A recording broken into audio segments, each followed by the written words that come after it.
Olá pessoal, tá tudo bem? Eu sou o professor Jefferson Botelho. Trabalho com direito penal, com processo penal. No encontro de hoje, trataremos sobre tema importante: procedimento penal. Exatamente.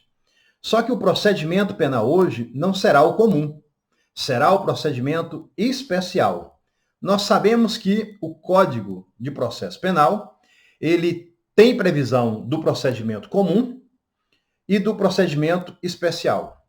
O procedimento comum, ele é dividido em procedimento comum ordinário, procedimento comum sumário e o procedimento comum sumaríssimo, lá da Lei 9.099 de 95. E também prevê a figura do procedimento penal especial. O próprio Código de Processo Penal nos fornece algumas espécies de procedimentos penais especiais. A exemplo dos crimes contra a propriedade material, dos crimes funcionais, dos crimes de responsabilidade, também dos crimes contra a honra, muito embora hoje nós tenhamos a grande maioria desses delitos sendo tratado pela Lei 9.099, em razão da quantidade da pena, e nós temos também, em leis especiais, alguns procedimentos especiais, como na Lei sobre Drogas, a Lei 11.343 de 2006. Temos crimes de falência, exatamente, na Lei 11.101, uma lei importante que traz o procedimento especial falimentar. Temos, recentemente, a Lei de Abuso de Autoridade, que entrou em vigor no Brasil, que revogou a antiga Lei 4898, de 65. Esta, sim, trazia grandes inovações no procedimento penal especial, mas a atual, ela pede para aplicar no que for cabível justamente o Código de Processo Penal e também a Lei 9.099 e ainda no Código de Processo Penal, eu deixei por último, evidentemente, estrategicamente, nós temos o procedimento especial dos crimes de júri, do Tribunal de Júri, exatamente. São delitos de grande relevância para a sociedade brasileira, de grande expediente no expediente forense, de forma que são delitos importantes, o homicídio doloso contra a vida, na sua forma consumada ou tentada. Nós temos a questão também da participação do suicídio e também da automutilação, uma inovação hoje no Brasil. Nós temos o crime de infanticídio, previsto no artigo 123, e as três modalidades de crimes de aborto, do artigo 124, 125 e 126. Mas nossa matéria de hoje, o nosso encontro, é justamente para falar sobre um procedimento penal especial muito, mas muito importante. É justamente da Lei 11.343 de 2006, a chamada Lei sobre Drogas. Então, esse é o nosso desafio agora. Pois bem, a Lei sobre Drogas, ela traz uma política muito interessante. Ela traz uma política repressiva, quando ela trata da repressão à produção não autorizada e ao tráfico ilícito de drogas, e traz também uma política de redução de danos, quando ela trata do autor que tem na sua posse pequena substância entorpecente para consumo pessoal, lá a partir do artigo 28 desta lei. Mas o procedimento penal especial, nós trataremos hoje desta lei, é justamente no tocante à repressão à produção não autorizada e ao tráfico ilícito de drogas. Não é? Nós temos aqui que a própria lei sobre drogas, ela define esse procedimento especial, lá no artigo 48 e seguintes da LSD, que na verdade é Lei sobre Drogas, Lei sobre Drogas. E a própria lei 11.343, a Lei sobre Drogas, ela prevê subsidiariamente a aplicação dos dispositivos do Código de Processo Penal e também da Lei de Execuções Penais, a Lei 7.210 de 84. Evidentemente que ela não diz respeito a outras leis especiais tratando matéria do tráfico ilícito de drogas, mas evidentemente que nós não podemos esquecer da própria Lei dos Crimes Hediondos, a Lei 8.072 de 90 e também a Lei 7.960 de 89, que diz respeito à chamada prisão temporária. Ok? Então, a nossa matéria de hoje é justamente tratando das condutas tipificadas do artigo 33, caput, e toda a extensão do parágrafo 1º, e ainda artigo 34 a 37 da Lei sobre Drogas.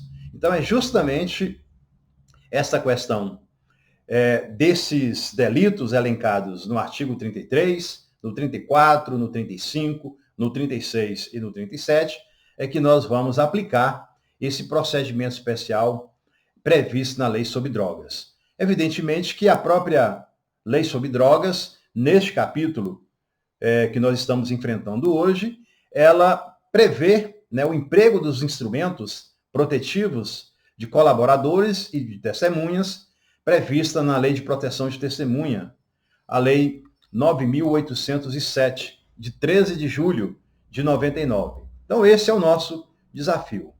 Professor Jefferson, mas quais são os delitos cujo procedimento especial será aplicado de acordo com a Lei sobre Drogas?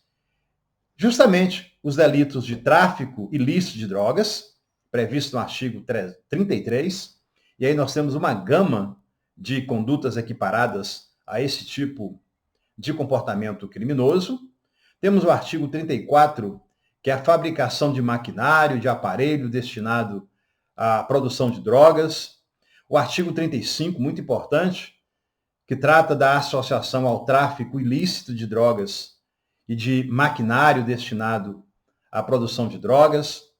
Temos também a figura importante do artigo 36, que trata do financiamento ao tráfico de drogas e ao maquinário.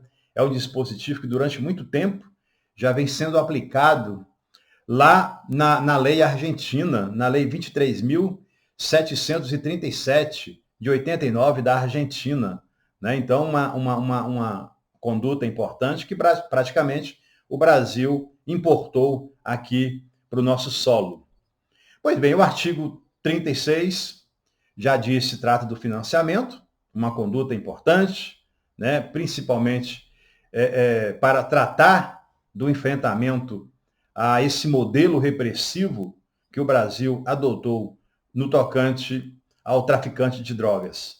O artigo 37, que é o último artigo que diz respeito ao procedimento especial que nós estamos tratando aqui neste encontro, é justamente a colaboração ao tráfico ilícito de drogas e ao maquinário. Colaboração informante também tem previsão lá no artigo 37.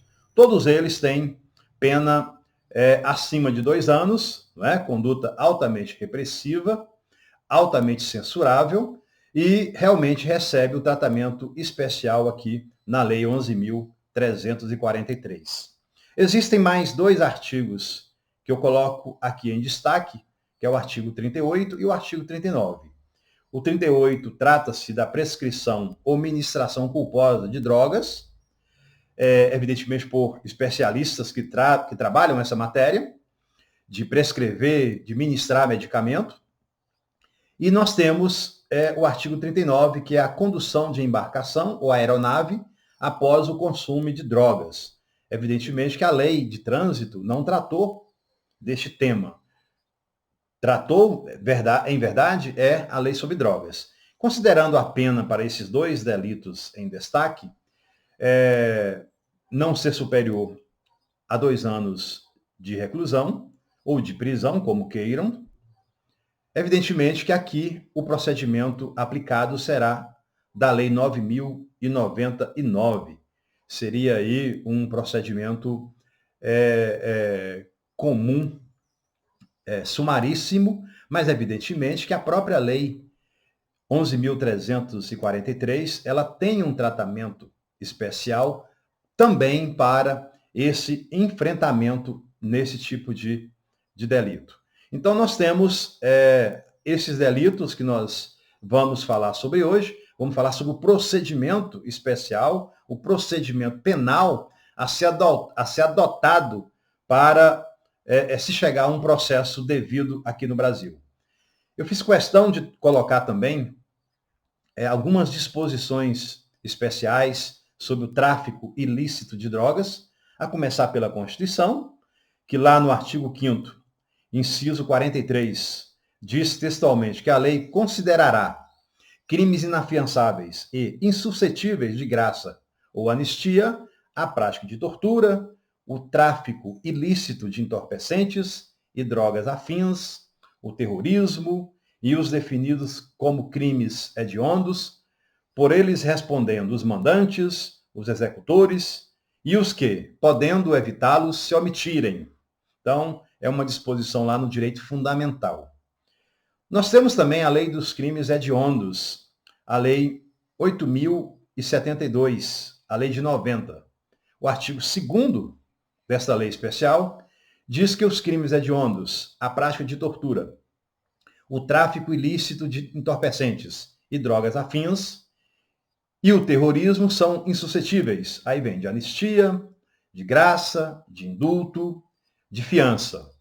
Também a própria Lei dos Crimes Hediondos, lá no seu parágrafo 4º, tem um dispositivo importante sobre a prisão temporária, que diz o seguinte: a prisão temporária sobre a qual dispõe a Lei 7.960, de 89, nos crimes previstos neste artigo, terá o prazo de 30 dias, prorrogável por igual período em caso de extrema e comprovada necessidade. Então, em se tratando de crime hediondos ou crime a ele equiparado, como o tráfico ilícito de drogas, evidentemente que o prazo da prisão temporária é de 30 dias, podendo ser renovado por mais 30 dias em caso de extrema e comprovada necessidade. Ainda sobre a lei da prisão temporária, a Lei 7.960, de 89, ela dispõe alguns casos de previsão da prisão temporária. Dentre os casos, nós temos o tráfico ilícito de drogas. E o Código Penal também, ele tem alguns requisitos importantes no livramento condicional. Veja bem o que a lei diz sobre o artigo 83. O juiz poderá conceder livramento condicional ao condenado a pena privativa de liberdade igual ou superior a 2 anos, desde que, aí vem esse inciso 5º, um dispositivo importante sobre o tráfico de drogas, que é a nossa matéria aqui. Cumpridos mais de 2/3 da pena, nos casos de condenação por crime hediondo, prática de tortura, tráfico ilícito de entorpecentes e drogas afins, tráfico de pessoas e terrorismo, se o apenado não for reincidente específico em crimes dessa natureza. Aqui são requisitos objetivos que o Código Penal ele traz para concessão do livramento condicional, mas aí já na fase de execução de pena. Outro dispositivo importante que eu faço questão de colocar, mesmo antes de adentrar no procedimento especial aqui da lei sobre drogas, é a lei de execuções penais, exatamente, lá no artigo 112, que tem uma nova roupagem de acordo com a lei anticrime do Brasil. Nós temos lá que para a concessão do chamado regime de progressão de pena, né, nós temos que o artigo 112, ele diz textualmente: a pena privativa de liberdade será executada em forma progressiva, com a transferência para regime menos rigoroso a ser determinada pelo juiz quando o preso tiver cumprido ao menos, né, sempre e durante muito tempo, nós tivemos um percentual de mais de 1/6 da pena. Agora, o artigo 112, com a nova reforma penal do Brasil, trouxe a possibilidade agora do cumprimento de 40% da pena, se o apenado for condenado pela prática de crime hediondo ou equiparado, no caso, o tráfico de drogas. Se primário, é claro. Nós temos também a possibilidade de cumprimento de 50% da pena, se o apenado for, letra A, condenado pela prática de crime hediondo ou equiparado, com resultado morte, se for primário, vedado o livramento condicional. Na linha B, condenado por exercer o comando individual ou coletivo de organização criminosa estruturada para a prática do crime hediondo ou equiparado. Né? Nós temos o tráfico de drogas como crime equiparado ao crime hediondo. Nós temos um último percentual aqui no inciso 7º, que traz a possibilidade do cumprimento de 60% da pena, se o apenado for reincidente na prática de crime hediondo ou equiparado. Então, aqui eu apresento alguns dispositivos importantes na Constituição, na Lei da Prisão Temporária, na Lei de Crimes Hediondos, no próprio Código Penal, lá no artigo 83, e aqui, por último, na Lei de Execuções Penais.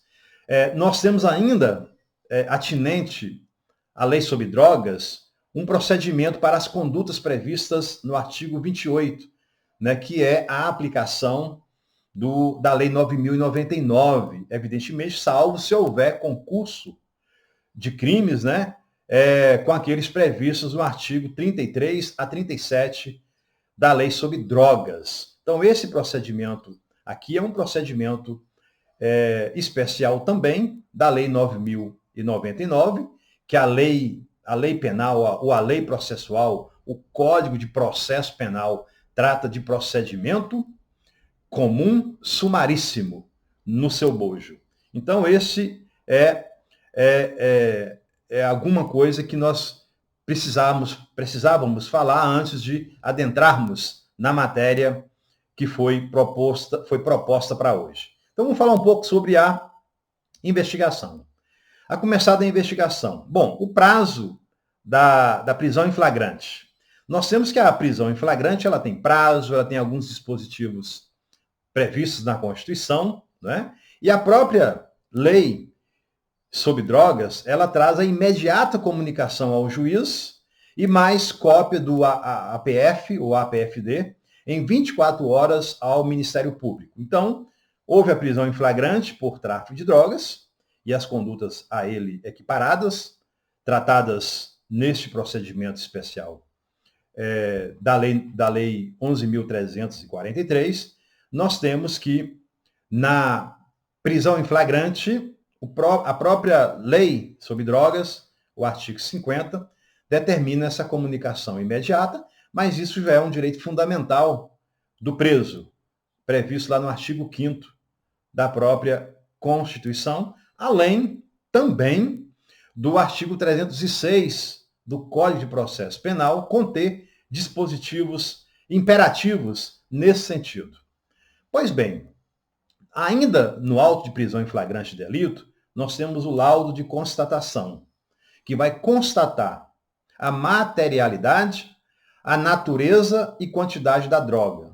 Então, para a finalidade de ratificar a prisão em flagrante, há necessidade desse laudo preliminar, que é chamado de laudo de constatação, para verificar se aquela substância que foi apreendida, ela é psicotrópica, ela é entorpecente e, como tal, aquela prevista numa portaria da Anvisa, da Agência Nacional de Vigilância Sanitária, a portaria 344 de 98.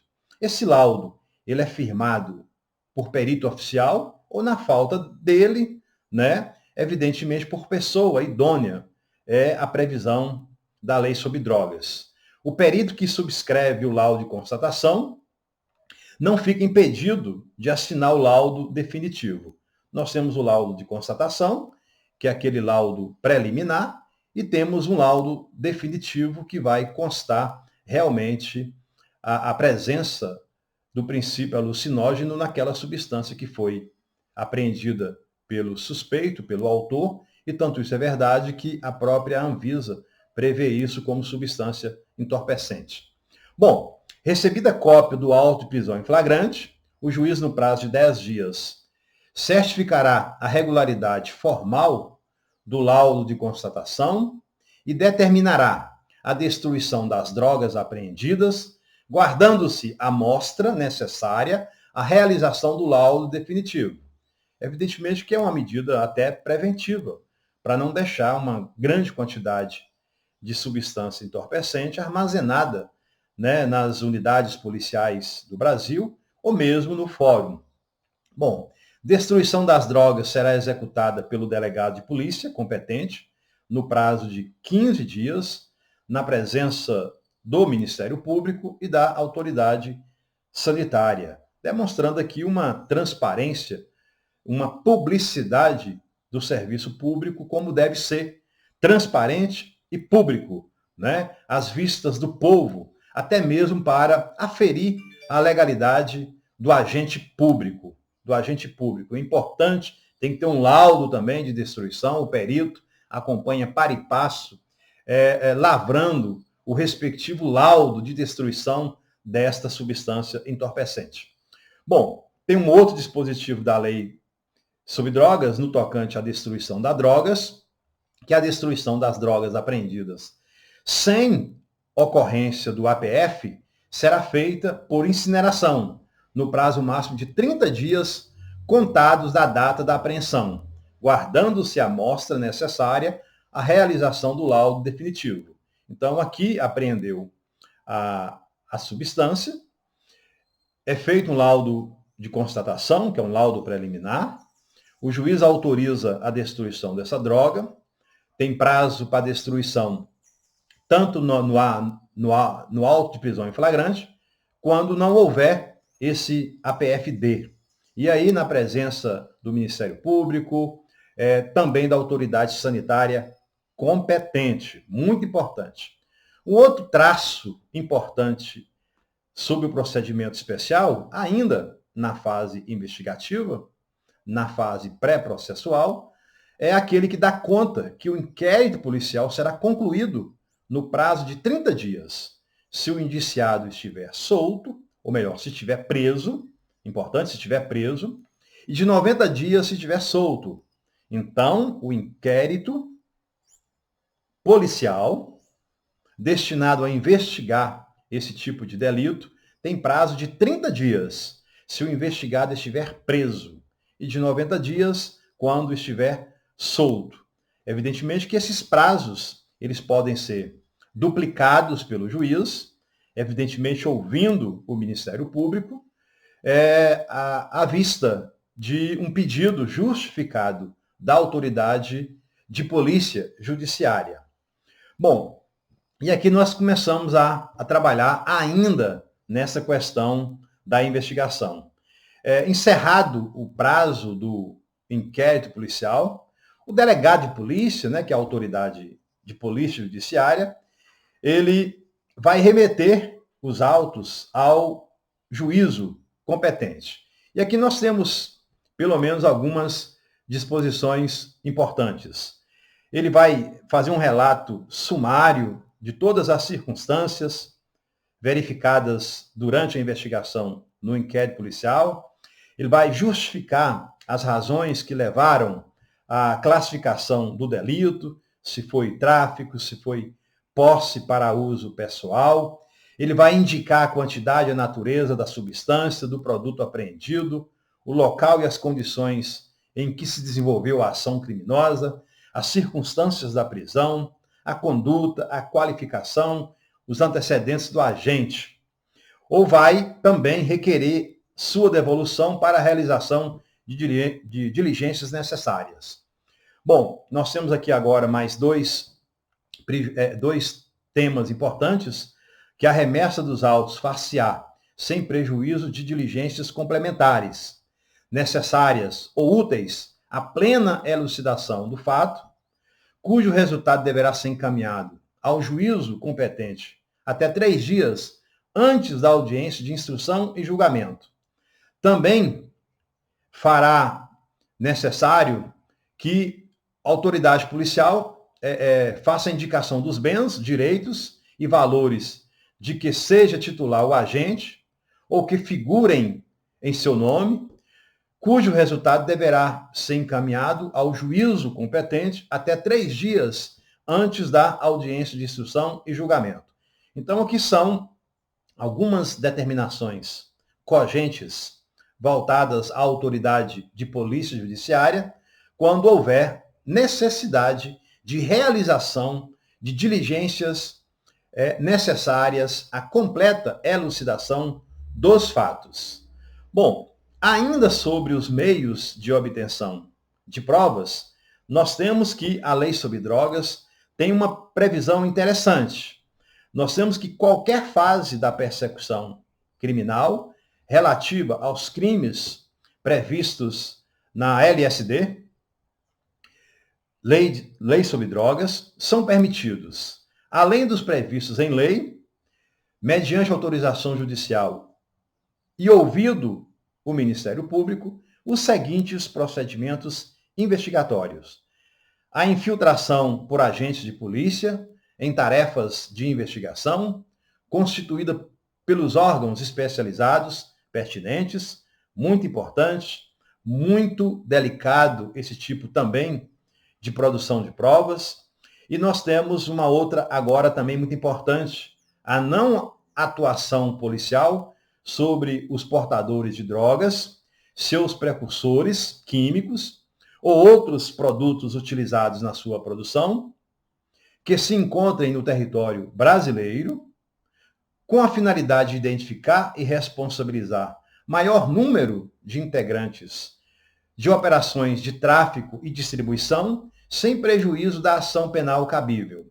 Então, aqui é muito importante essa não atuação policial, né? Porque, evidentemente, que a autoridade policial vai pedir essa autorização, até mesmo para não classificá-lo ou não ter nenhum tipo de possibilidade da autoridade policial ser depois responsabilizada por um crime de prevaricação. Então, há necessidade do pedido, né, dessa não atuação policial, mas tem que conhecer o itinerário provável e a identificação dos agentes do delito e de seus colaboradores. Então, é uma atividade aqui de risco, porque além de pedir essa autorização, evidentemente que os agentes de polícia terão que ter essa máxima cautela de acompanhar para e passo o itinerário, né, provável, e além da identificação dos agentes e dos seus colaboradores, né, para caracterizar esse tipo de prova permitida na lei sobre drogas. E aqui nós vamos adentrar especificamente acerca da instrução criminal nesse procedimento especial que apura crimes de repressão ao tráfico ilícito de drogas, crimes previstos na Lei 11.343 de 2006. Exatamente, esta lei que revogou uma lei antiga de 2002, que por sua vez havia revogado a Lei 6368 de 76, que por sua vez tinha revogado o artigo 281 do Código Penal, que tratava esse tipo de delito como crimes contra a saúde pública. Bom, então vamos, sem perda de tempo, falarmos sobre a chamada instrução criminal. Pois bem, senhoras, senhores, recebidos em juízo os autos do inquérito policial, da comissão parlamentar de inquérito ou peças de informação, dar-se-á vista ao Ministério Público para, num prazo de 10 dias, adotar uma das seguintes providências. Ele vai requerer o arquivamento. O Ministério Público entende que não há delito a apurar, não há prova da materialidade, não há indício suficiente de autoria, ele pede para arquivar esse tipo de providência, né? Bom, requisitar as diligências que entender necessárias. Pode ser que no momento de fazer um juízo de valor sobre denunciar ou não, haja necessidade, no entender do Ministério Público, novas diligências. E para isso poderá fazê-lo, porque a lei assegura. Ou ele pode oferecer denúncia, arrolar até 5 testemunhas e requerer as demais provas que entender pertinentes para a apuração deste fato. E aqui é interessante que quando se requer o arquivamento, nós temos um dispositivo recente no Brasil, uma reforma recente no Brasil, que diz respeito ao arquivamento do inquérito policial, né, do inquérito policial, que foi introduzido pela lei do pacote anticrime, a Lei 13.964, de 2019. Ordenado o arquivamento do inquérito policial ou de quaisquer elementos informativos da mesma natureza, o órgão do Ministério Público comunicará à vítima, ao investigado e à autoridade policial, encaminhará os autos para a instância de revisão ministerial para fins de homologação na forma da lei. Parágrafo 1º, também importante. Se a vítima ou seu representante legal não concordar com o arquivamento do inquérito policial, deverá, no prazo de 30 dias do recebimento da comunicação, submeter a matéria à revisão da instância competente do órgão ministerial, conforme dispuser a respectiva lei orgânica do Ministério Público. Nas ações penais relativas a crimes praticados em detrimento da União, dos estados, municípios, neste caso, a revisão do arquivamento do inquérito policial poderá ser provocada pela chefia do órgão a quem couber a sua representação judicial. Então, aqui é um detalhe bem importante para ser observado.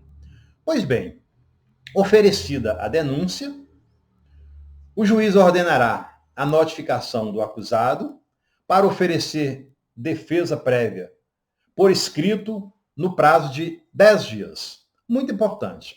E aqui, na resposta, que é chamada resposta à acusação, consistente em defesa preliminar e exceções, lá do artigo 95 do Código de Processo Penal, que deve ser separado, o acusado poderá arguir preliminares e invocar todas as razões de defesa, oferecer documentos e justificações, especificar as provas que pretende produzir, até o número de 5 testemunhas, né? Até o número de 5 testemunhas, ok? Então, ele pode arrolar até o número de 5 testemunhas. Pois bem, se houver a propositura das exceções, né, elas serão ofertadas ou processadas em apartado, lá nos termos do artigo 95 até o artigo 113 do Código de Processo Penal.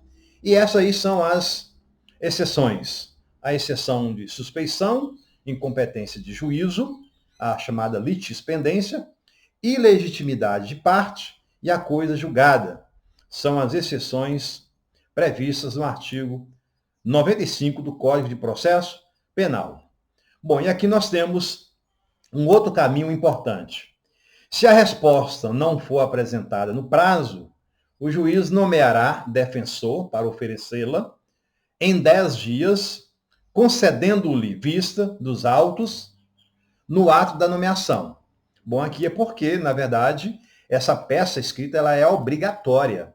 Ela é obrigatória, até para se estabelecer e cumprir, né, com lealdade, com fidelidade, o princípio do contraditório e da ampla defesa que constitui direito fundamental. Agora, apresentada a defesa, o juiz decidirá em 5 dias. E aí continua a lei sobre drogas. Se entender imprescindível, o juiz, no prazo máximo de 10 dias, determinará a apresentação do preso, realização de diligências, exames e perícias.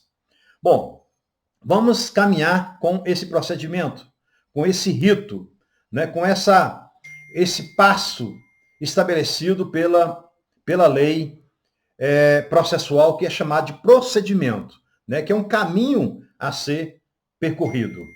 Recebida a denúncia, o juiz designará dia e hora para a diligência de instrução e julgamento, ordenará a citação pessoal do acusado, a intimação do Ministério Público, do assistente, se for o caso, e requisitará os laudos periciais, o laudo definitivo, enfim. Bom, e aqui nós temos, tratando-se de condutas previstas e tipificadas como infração no disposto do artigo 33, caput, parágrafo 1º, artigo 34 e 37 da lei, que determina o procedimento especial para esse tipo de delito, poderá decretar o afastamento cautelar do denunciado de suas atividades, se for funcionário público, comunicando ao órgão respectivo. Aqui, evidentemente, quando há um envolvimento de o agente público nesse tipo de delito. Então, vamos prosseguir para que nós tenhamos aqui a nossa missão cumprida. A audiência será realizada dentro dos 30 dias seguintes ao recebimento da denúncia, salvo se determinada a realização de avaliação para atestar a dependência de drogas, quando se realizará em 90 dias. Bom, na audiência de instrução e julgamento, após o interrogatório do acusado e a inquirição de testemunhas, será dada a palavra sucessivamente ao representante do Ministério Público e ao defensor do acusado para sustentação oral pelo prazo de 20 minutos para cada um, prorrogável por mais 10 a critério do juiz.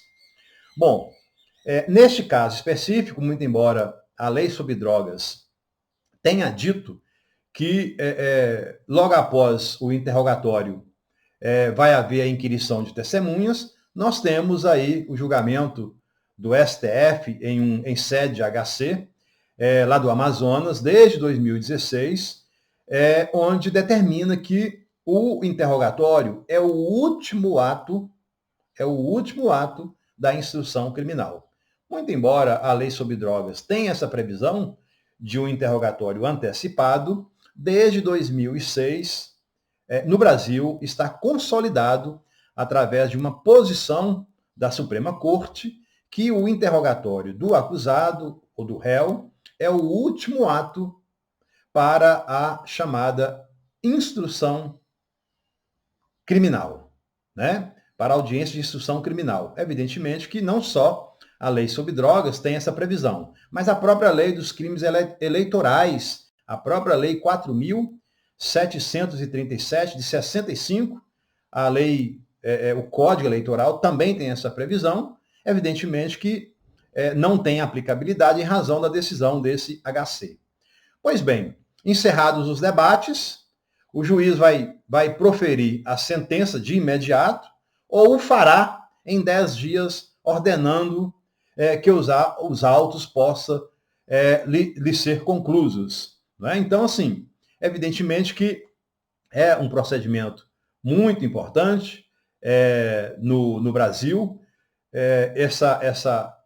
esse procedimento especial que apura esse tipo de conduta equiparada a hediondo, previsto lá na Lei 11.343, e todo o procedimento, evidentemente, havendo necessidade, deve-se aplicar também o Código de Processo Penal.